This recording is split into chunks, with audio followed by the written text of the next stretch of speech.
Welcome back, everyone, to the Lyrically Speaking Hello. podcast, where we dissect and dig deep into the lyrics of songs we thought we knew, but we realized we never really knew them at all. We did not. So, today we're covering a song that some people might regard as a breakup anthem, and it was incredibly popular, incredibly successful, released by really a music icon Yeah. called Mariah Carey. Yeah. And this I love the song, way you say called Mariah Carey. Like, if you just say Mariah, no one's not going to know who she is. listen, you've got to say both. You've got to say the Mariah and the Carey. Yeah. But this song, for me, the key themes from it are regret and longing. And it sparks some debate about Mariah's personal life. But one thing we It can be sure is that does. it was not about Nick Cannon, because she Yeah, released this song well before they got definitely. married and were dating. So we don't know who it's about. It might not even be about anything to do with her life. But she released the song in April 2005, was a single from her album The Emancipation of Mimi. And like I said, it was so incredibly popular. It Yeah, was at #1 on the Billboard charts for 14 weeks. I mean, that's I know. quite impressive. It's the melody, though. I mean, she is the queen of melody. That's what it Yes, is. yeah, Her lyrics, she's a good lyricist, but yeah. she's the queen of the melody. And Her song storytelling, and storytelling storytelling. with melody and with words. She's Exactly. excellent. She's just the best. Yeah. We just don't She's get enough brilliant. credit for it, to be honest, but she's Yeah, awesome. she doesn't know, and she is a songwriter. She writes a lot Yeah. of her songs. Yeah, She exactly. writes for other people, and she has come from tough beginnings. Yeah, So yeah. her story Really is, tough is is beginnings. very inspiring. Yeah. But this song became her 7th #1. Wow. I I mean, mean, you gotta hand it to Mariah. She's on fire. she is. And before she released this song, basically she'd had a bit of a lull in her career. You know, people were writing her off, Yeah, saying her career's over, and then she comes out with this yeah, album, The yeah. Emancipation of Mimi, and We Belong Together was everywhere. It was You everywhere. know, male and female, all Literally, ages loved this literally. song. So it was quite unique in what it was able to do as a ballad, because it's Yeah. essentially like a ballad. And Billboard called it the song of the decade, actually, for the 2000s. Yeah. Yeah, it's one of the Wow. best-selling singles of all time. Even if you go to Listen. the YouTube, I believe it has billions of views, or almost a billion views. I Wow. can't remember the music video for Yeah. this. And then, of course, there's her vocals, which are Yeah, just which are legendary, top notch, yeah. iconic, you know. Iconic, yeah. She just And doesn't she, really, I don't know if she gets enough credit. I guess now because people don't remember. yeah, And we remember her as an icon, but she's almost like a myth in a way. She's kind yeah, of like this mythical Mariah, this kind of strange mythical lady that's a really good singer, but not much to her. But she's really done a lot, actually. She's really done a lot. she She has, she deserves has. a lot more respect and recognition, I think. So she recently received the Icon Award at the 2025 iHeartRadio Music Awards. Okay. And there were a couple of artists that sang some of her songs as a tribute. Oh, that's lovely. And it went a bit viral because her responses indicated maybe she didn't really like it. But there's so many reasons as to why she might have been doing those faces, actually. Yeah. But I think it was a bit funny because, you know, she's a tough act to follow. She is, and she's never one to hide her true feelings. That's one thing you got to give Mimi. You know, got to give her a hand. She never hides what she really thinks. If she weren't feeling it, then you know. Yeah, I'm sure she was but she loves her fans. She does. She's known for really being like obsessed with her fans as much as they're obsessed with her. So I think she would appreciate it. So she probably wasn't making the faces at them. Yeah. Well, you know, she calls them her lambs, I think. Oh, She calls really? them her lamb, I think. But I yeah, know you know, it was them. funny. Her faces were definitely funny, but the truth is that there could be many reasons as to why she was making those faces. A lot of these music icons don't tend to like other people performing their songs. They don't really feel like it, you know, hits the mark. Definitely. So it's quite a common thing. But okay, we're gonna get into the lyrics of the song. So it starts with, I didn't mean it when I said I didn't love you so. The beat is coming back to me. And instantly, I mean, the song opens with regret. Literally, yeah. Right? Yeah. She said, I don't love you to someone that's very important to her, and she's regretting it. She's regretting it straight away. I didn't mean it. And she says, I should have held on tight. I never should have let you go. I didn't know nothing. I was stupid. I was foolish. I was lying to myself. I couldn't have fathomed I would ever be without your love. So we can see that she has taken it for granted, She's basically. taking it for granted. She and never now she's thought that the feeling person would burn. leave. She says, never imagined I'd be sitting here beside myself. And she really is beside herself, because in the video, she's losing it. I don't know if you remember. Losing it. Yeah, I remember that. You're losing the plot. Yeah. She has lost it in the music video. And she says, because I didn't know you, because I didn't know me, but I thought I knew everything. I never felt. The feeling that I'm feeling now, that I don't hear your voice or have your touch and kiss your lips because I don't have a choice, or what I wouldn't give to have you lying by my side right here. Because baby, when you left, I lost a part of me. I mean, that's serious. Yeah. You lost a part of you. That is that isn't that the word codependence? Isn't that what people call that when we're going to get to that. We're going to get to that. Yeah. And you'd think that if this person meant so much to her, she wouldn't push them away like this. But we're going to talk about it, you know, because a lot of people do this. It's still so hard to believe. Come back, baby, please, because we belong together. Who else am I going to lean on when times get rough? Oh, you see now. Who's going to talk to me on the phone till the sun comes up? Who's going to take your place? There ain't nobody better. Baby, baby, we belong together. So she has dropped all her pride and she's being completely vulnerable in this song, which is admirable in one sense, right? Because she's recognized she's made a mistake. Many people might say, well, forget you. I'm not going to admit that I've made a mistake. Yeah. But she's actually come back to the person and said, look, I regret this. Please she's not actually even asking for the person back in the song. She's just saying we belong together. I've had a realization that we belong together. But you do wonder when she says, who else am I going to lean on when times get rough? Those types of lines make you think it's about her. It's about the fact that now she's not got anyone to do for her. And that's what's making her realize, oh no, now I've got to do it by myself. I've got to get on by myself. I've got nobody to pick me up when things are down. And that's not necessarily positive, because that just speaks of taking advantage of people and using them, doesn't it? And not appreciating people when they're there. And we don't have to wait until we've lost someone. And that could be anyone. Exactly. We don't have to wait until we've lost someone to really recognize the value they add to our lives, 100%. you know?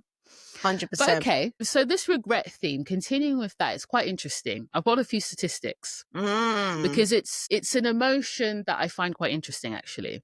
But what research shows us is that 76% of people regret losing someone they took for granted. That's almost everybody. Basically. That's everyone. That's 3/4. It's staggering, isn't it? Yes, yeah. And can you guess what the most common regrets are? Or just guess one most common regret. In terms of people that they took for granted?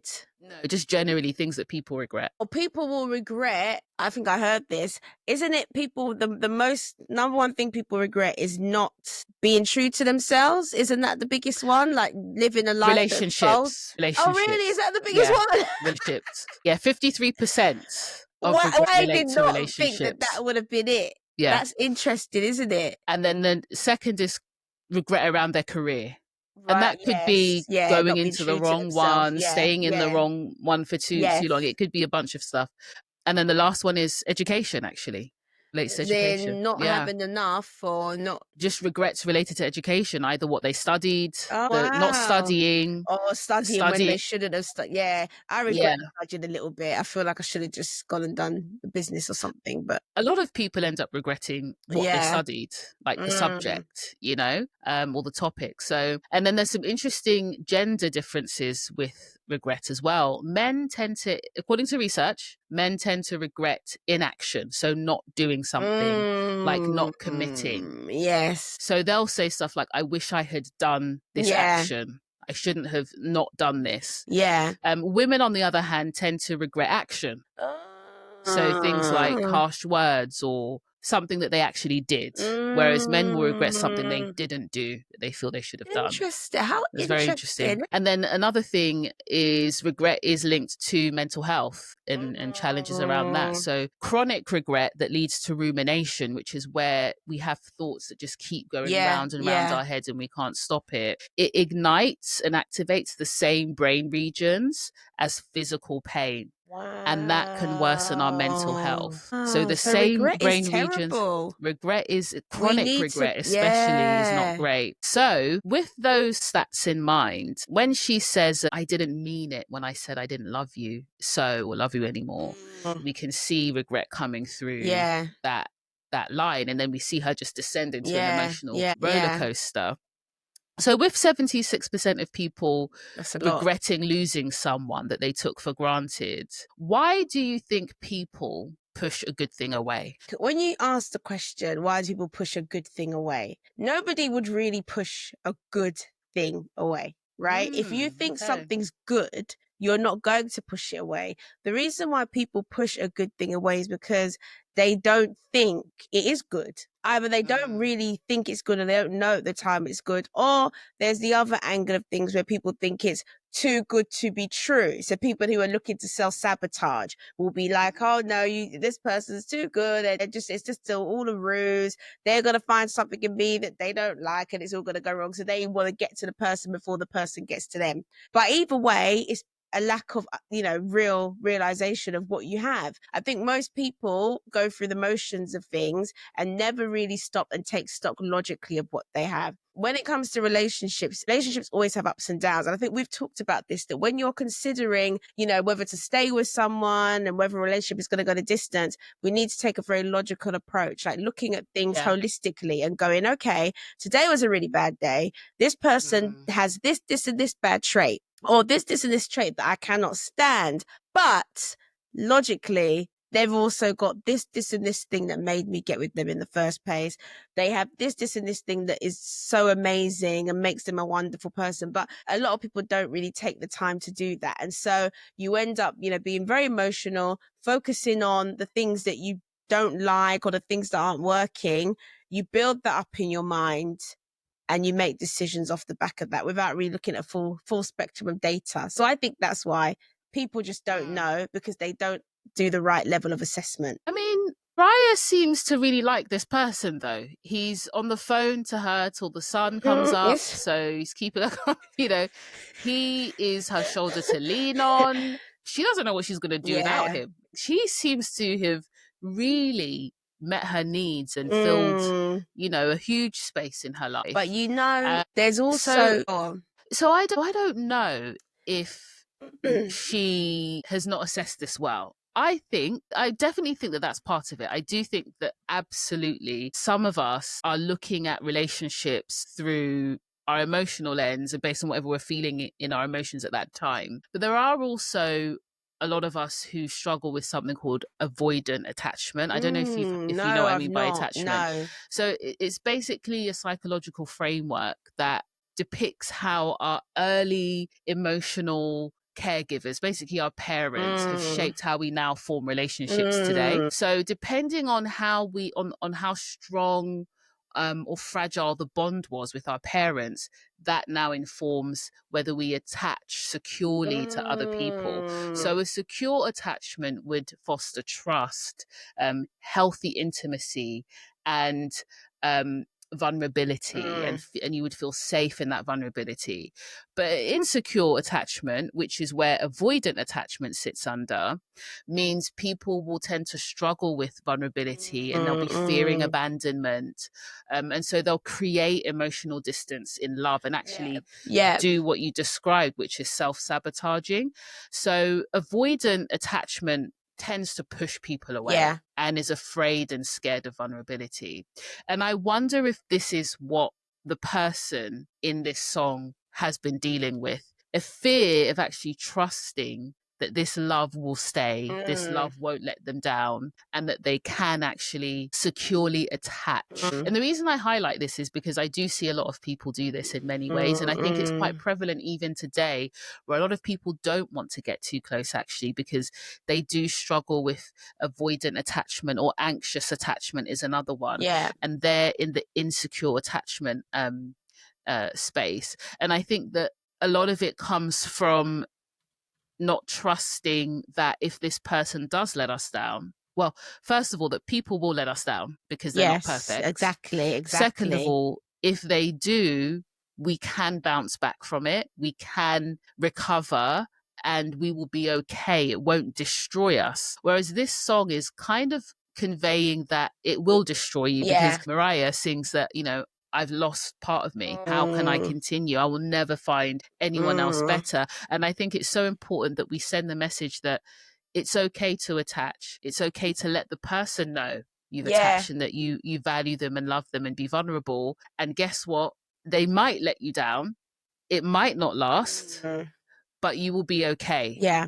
If it doesn't, you won't be like Mariah and you're not not going to fall know apart at the you're not seams. going to fall apart. You will be okay. I think there's some truth to that.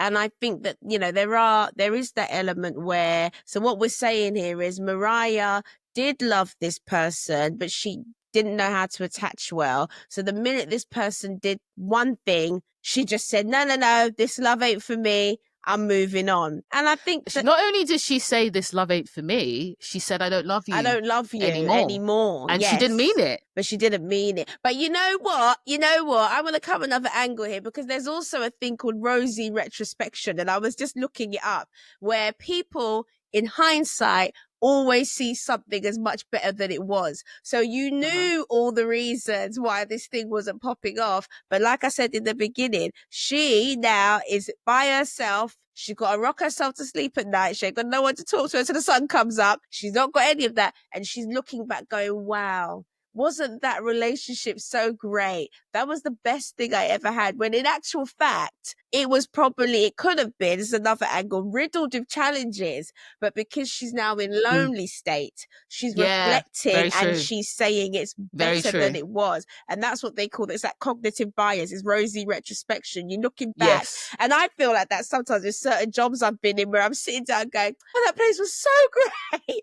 But while I was there, I knew all the reasons why I didn't want to stay. But now I'm looking back going, oh, it was a really great place to be. So I think, and you know what, that's why regret is so interesting, because sometimes regret is valid.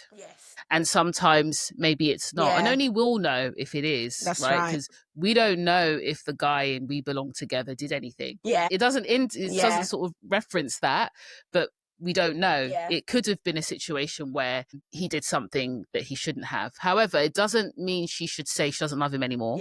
It doesn't mean she should sabotage and push him away. So that's the element where I think, interesting, maybe there was some avoidant attachment there, which is something that is really important for us to reflect on. Have we ever actually, without realizing, sabotaged a relationship that was actually meaningful because we were scared and fear was driving that? But that rosy retrospection, very, very valid too. Very interesting. And I guess that's why we need to handle regret well, because regret in and of itself is a bit pointless. What we really want to do is leverage regret for our benefit. As and an the indicator. benefit that can come from it is to sit and think, are there lessons here actually? Rather than regretting, just take the lesson. So you gave the example of jobs you've had in the past where you think, oh, actually, maybe that would have been a good opportunity and I could have stayed. Okay, it could be a bit of the rosy retrospection, but are there also any lessons, for instance, that can be gleaned? Because is that regret maybe telling you something about what you value? Yes. You know, what did you value about that opportunity, so that you can now look for that in the next job opportunity? So there's always something that we can actually get from regret if we don't descend into a shame spiral and rather have self-compassion, Yeah. compassion for ourselves, which can switch us into a mode of, okay, learning from Yeah, it, getting 100%. lessons and using it as intel and Yeah. data into what we actually really value. And that's the thing, intel and data. And that's the thing that a lot of people don't like to sit with, gathering actual info and data. We just like to keep going with our feelings and, you know, running along and never really fully taking stock. So yeah, really good points. Yeah. Very good points. So your point about rosy retrospection links to my next question, because people do this and the data supports that it's not the best thing to do. So couples who get back together after breakups have 30% higher divorce rates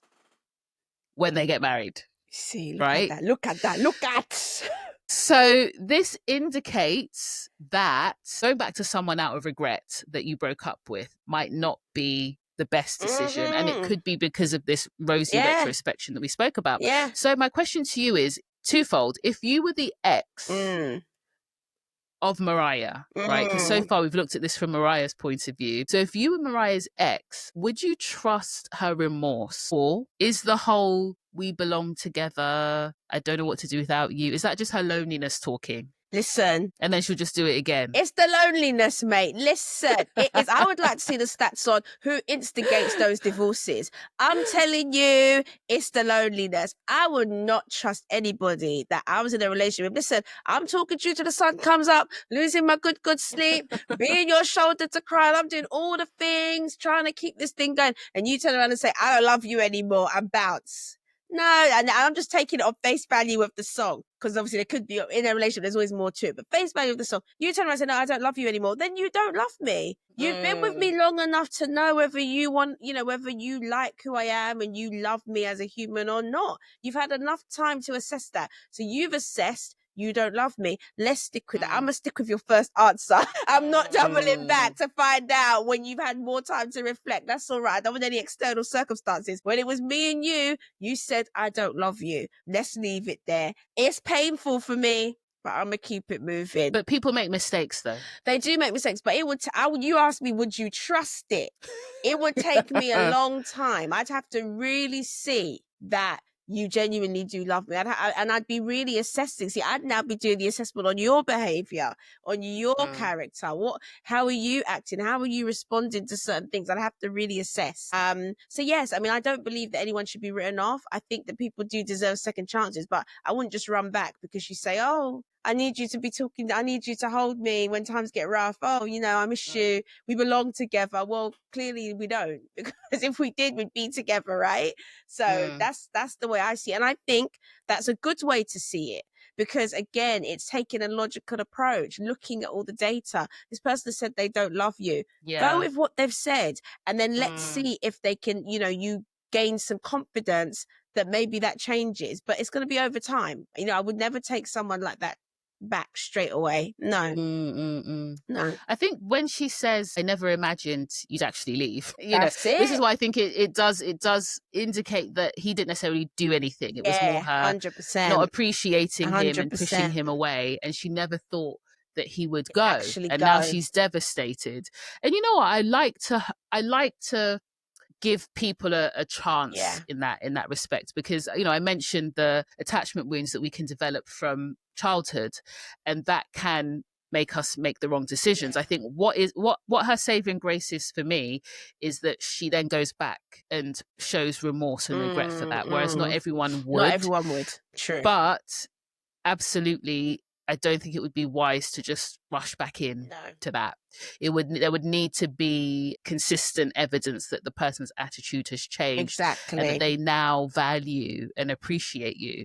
Because it's not fun to be in a relationship where you're taken for granted. 100%. It you is know? not. And it's often nothing to do with you doing more. Exactly. Or proving yourself more. It's nothing to do with that. It's the other person. So until they are able to receive a good thing, believe that they deserve a good thing and can keep that, they will continue to make you feel unappreciated and push you away and push back. But some women and men can see that as a challenge. You know, when the other Yeah. person is pushing them away and rejecting them, they can see it Playing as, hard oh to no, I get. know he loves me. I know she loves me really. And that in itself reflects an That issue reflects an issue. in you. You're requiring affirmation all the time, and then you're just trying to prove yourself constantly. I don't think that's healthy at all. I think that, when we talk about loving people, and, we've talked about unconditional love and reciprocity and things like that. But I do think when you're going to say you love a person, you take the kind of the good and the bad. No one is perfect. Everybody has good things. Everybody has things that they need to develop and work on. So if I'm constantly having to do less of the negative things and do more of the things that you like and mold myself to fit you, then what is it that you love? Is it me, or is it just an ideal that you just are trying to you're trying to push me to live up to? I don't think that's healthy, to constantly be chasing an ideal. I think everyone should have a healthy level of self-acceptance. This is what I come with. I'm going to work on my weak spots, but they're never going to be 100%. Like I said, I don't even think that, yes, there are people who have very high expectations and impose perfection on others. But then there's also people who just maybe themselves don't feel good enough, and even if you are 100, you'll still never be, Yeah, they'll still never exactly. feel like they can confidently show their love and Yeah. express their love because they're afraid. And that's what this is more about. It's less about Mariah necessarily expecting the guy in this song to be perfect. It's more about her being afraid of showing that Yeah. she needs him and Yeah. that she does really love him. And that is something that I think a lot of people struggle with for various reasons. But in terms of the person that's on the receiving end of someone like that typically comes from their own attachment issues. Maybe they had parents that they had to prove themselves to. They operated in a very conditional love setting, and so they're used to having to prove themselves. They're used to feeling rejected in love or not feeling good enough, and that's normal for them. And so we really need to do work when it comes to kind of like just second guessing ourselves a bit when it comes to relationships, whether it's friendships, family, romantic partners, because our childhood and our upbringing very much informs how we show up in these spaces. And we almost have to slightly, knowing what some of our issues from the past might be, just question ourselves and say, is this actually healthy and secure and good? Or am I blind to it because of things I've experienced in the past that have become normal for me, that have become natural for me? We've got to keep checking that, especially if we know we may not have had securely attached relationships and bonds with our parents, because it's frightening how unhealthy love can start to feel normal. Yeah, it And we can don't even really start to recognize or feel normal. notice Yeah. that, oh gosh, this is not good for us. So all around we've got to check our attachment, I think, at times. Yeah, no, good one. Good shout. Very true. Yeah, so my next question that leads on to this is actually about the line where she says, when you left, I lost a part of me. And so she kind of frames love as completing one's identity. Your identity. Generally, we see this across love songs. We subconsciously don't realize that it starts to We take penetrate it our in. thinking and our attitudes towards relationships. And this is a bit problematic, isn't it, Emma? Very, because very. this, we sort of mentioned at the start, this essentially could be codependency masking as soulmate culture. I like how you put it, soulmate culture. Do you know what I mean? Yeah. Because we talk a lot about, we hear a lot, I should say, about my soulmate and things like that.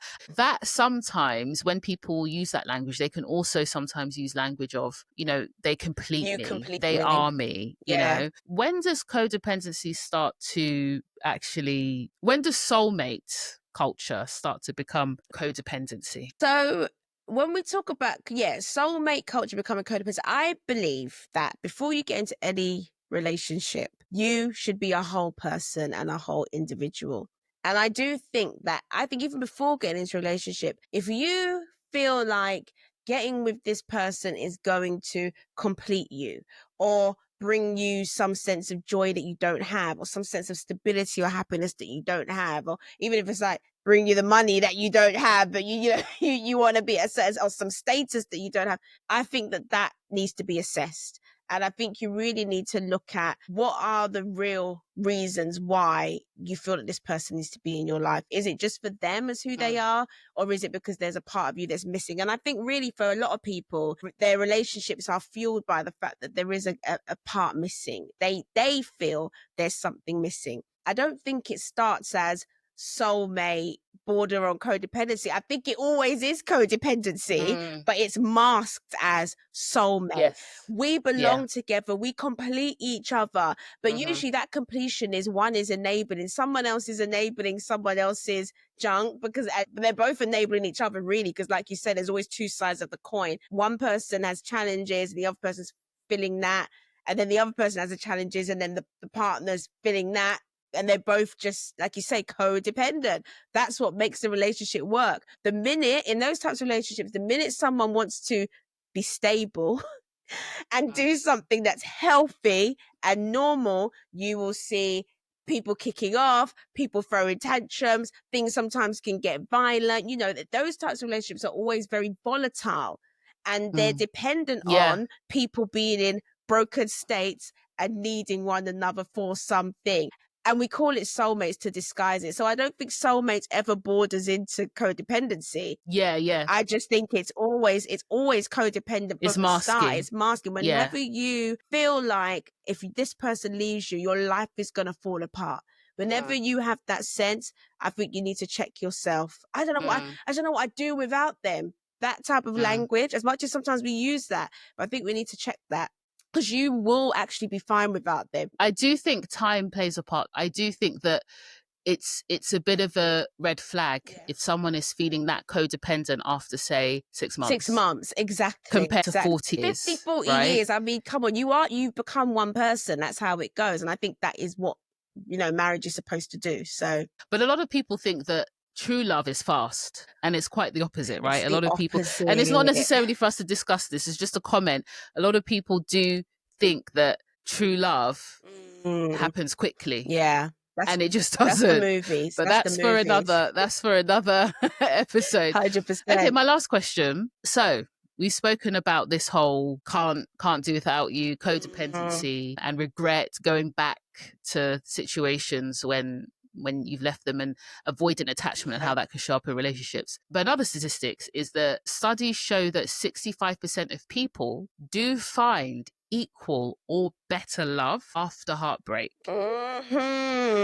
However, Mariah says something along the lines of, there's nobody better. Yeah. Who's going to stay on the phone with me till the sunrise? Who am I going to lean on? Yeah. Who's going to take your place? There's nobody better. We belong together. And a lot of people can often feel that way, and that can feel that regret, that chronic regret we spoke about, when they think, I'll never get another job. I'll never get a better job.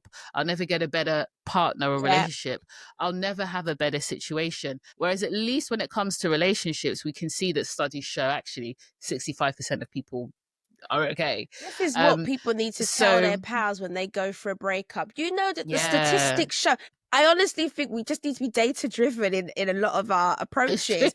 Listen, girl, the statistics show that 65% of people have a better relationship. You'll be fine. He was not the only decent guy, and it is the rosy retrospection. There's always better. You know what happens? You're better. You have better understanding about yourself. You understand your avoidant attachments. You understand that the gaps that you have, the weaknesses, the areas. And so next time you go into something, you're actually aware and you're taking someone as they are. Oh, you're making better decisions up front to say, this is not going to work out. We are not going to click. Just like with a job. You know the poor cultures you come from. So the next time you're going in, you're asking all the right questions. You're saying, what is it really like? You're getting beneath the surface. So that makes perfect sense. And that is what Mariah should be thinking. Next, move forward, not sitting there thinking about the old phone convos. Dead them convos. Let's keep it moving forward. Yeah, you know what? I think if we dedicate and commit to seeing all of life situations as a lesson, and we commit to extracting lessons from it, no matter what, no matter if the person hurt us or if we hurt them, if we commit to extracting lessons from every single one of life's experiences, we will be better, as you 100%, described, and we will 100%. grow and we will flourish and we will move on to something or a situation that is much better. If not, we do end up sort of trapped in a cycle and repeating the same situations in our lives. Absolutely. 100%, 100%. Okay, great chat there, Umzi. We're at the end. Any key takeaways? Yeah, I hear your point about avoidant attachment, but I'm going with the rosy retrospection, and I just think that when something ends negatively, we need to really look at all of the data points that led to that. And like you say, Lou, you've summed up, take that lesson and let us push ourselves and, you know, work on ourselves so that we're not making those same mistakes again. If something's ended, there are many reasons that that's ended, and we should really take stock of those reasons and not gloss them over with our fond memories. Amazing. I'd say that there are a number of emotions and behaviors that are fear driven in our lives. And I see regret and chronic regret as one of them. Looking back at the past and regretting something chronically is often driven by a fear that we'll never be able to attain it again. Whereas if we can switch our mode into a courage-based mode, then we know that, okay, what did I learn? You know, what can I extract from that? How can I implement it today? And how can I trust and have hope that something better will come next or something different will come? And likewise, in our relationships, we can navigate relationships very much in the fear mode, which comes with so many different types of emotions and actions. And that's what avoidant attachment is driven by, a huge fear. Whereas again, if we can switch modes into trust and courage, then we have the confidence to reach out with vulnerability and to connect with authenticity. So excellent. Those are our key takeaways from today. Thanks for listening, everyone. Please like, comment, and subscribe. Until next time. Bye, folks. Bye.